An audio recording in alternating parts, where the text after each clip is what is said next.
বাবা হাঁকেন, বলবো তোকে কি আর, হতেই হবে তোকে দেশের মস্ত ইঞ্জিনিয়ার।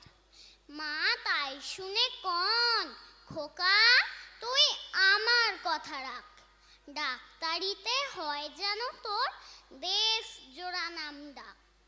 জেঠু বলেন, কি হবি তুই?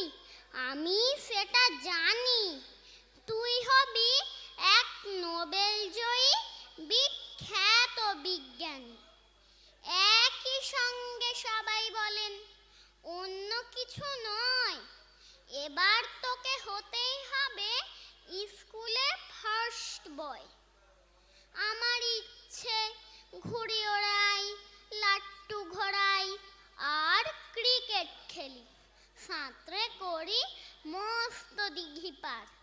কিন্তু সেসব করতে গেলেই সবাই আসেন তেরে। সবাই বলেন, মন্দে পড়ায় এক্ষুনি সব ছেড়ে। কি আর বলবো, এখন আমার অবস্থাটা এই, লেখা পড়ায় দিন কেটে যায়, কিচ্ছু খেলা নেই।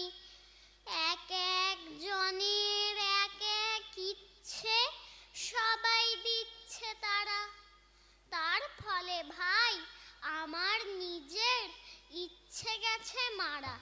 নমস্কার।